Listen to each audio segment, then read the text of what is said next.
What's up, NIO family? It's Rey-Jay back with another video. And in this one, I wanted to break down what's happening with NIO, Tesla SPY, and the overall markets. I'm going to talk about a big catalyst that just came out that helped NIO absolutely explode. Not to mention new pieces of news involving the markets. But just note that I am not a financial planner, so take nothing I say as financial advice.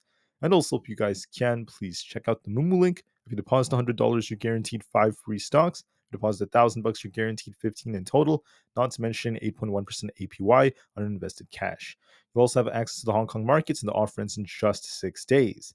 Anyways, NIO is up 11% for the day as we had a very, very bullish catalyst. I'm going to break down what that catalyst was in just a minute, but I first want to talk about all this data and stuff coming out from the markets.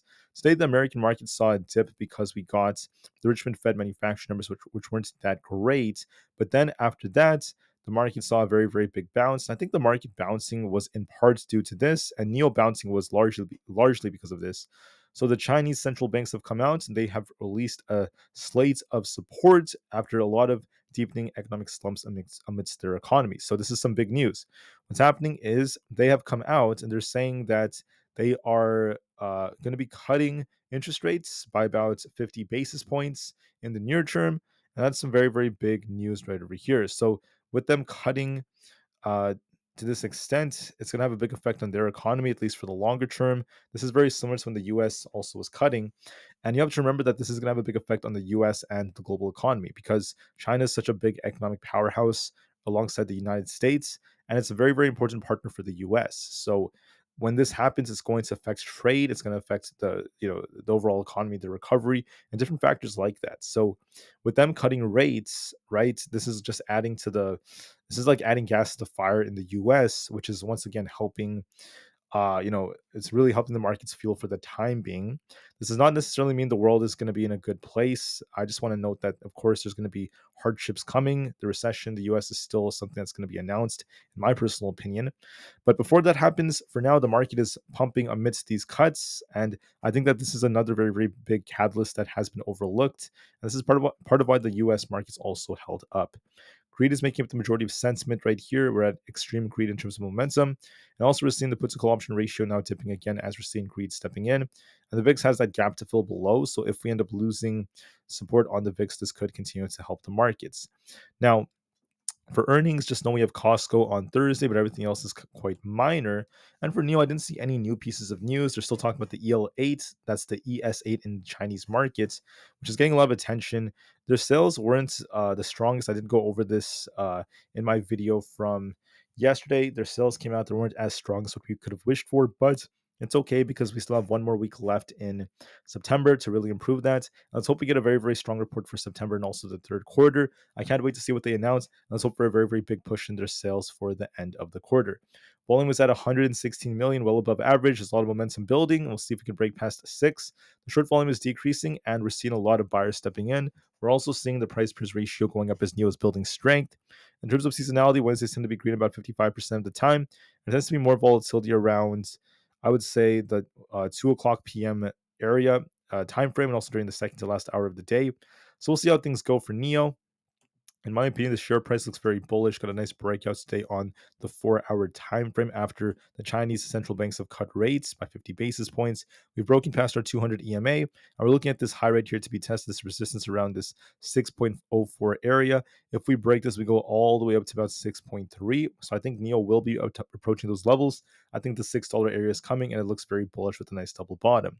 We were on a bit of a decline, but we got this nice breakout thanks to this big news. So the chart remains bullish nonetheless. For SPY, unfortunately, I was saying that this could be dipping. We did get a dip today. It's about the 167 area, or the 567 area, excuse me. But we got bought back up amidst the news that China has cut their rates. So this could fuel the US markets to push even more. So we're not really done quite yet. So I think there's more upside potential right over here. We also held our 4-hour 20 EMA. So if we were to lose 568, I would turn more bearish if we closed below that. But because we held this, it ended up proving me wrong because we didn't lose support. And now we look like we could be approaching all-time highs again for the 572.8 area. Might be a push on SPY coming. For Nvda, we got a nice breakouts today amidst China cutting rates, and also some more bullish news that came out with the partnership. This is bullish. We have a nice inverse head and shoulders. If we hold above 122, since we did not lose 114, which is where we had this gap, we actually broke out today. So we're looking for a nice break of this resistance. This would take us all the way up to about 124. It does not look like it's done. Looking at ES, so to turn bearish, you want to see it basically is 57.65. I was looking for a dip. The dip came, but then we got this big bullish news. So this is going to likely be approaching and trying to surpass the 5800 area. We're holding above our 20 EMA nicely. We haven't lost critical support, so the chart remains bullish.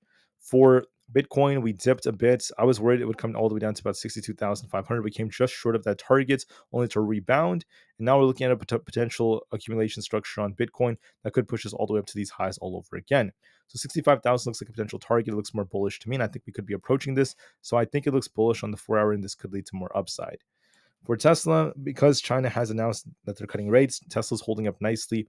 The issue with Tesla, though, is we're hitting some tough resistance, so be careful at 255 to 257. With the market trying to push, it is possible we try to push a little higher.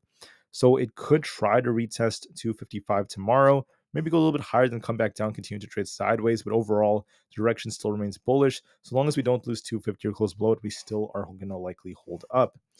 For NQ, we're holding support very nicely. We dipped quite a bit. We came all the way down to 20,000 only to bounce very, very nicely. So it looks like it wants to break this resistance, and this is going to continue to push for the 20,400 area all the way up to this imbalance up here, and potentially even higher than that. So this has a lot of upside potential now. This is going to likely continue to squeeze.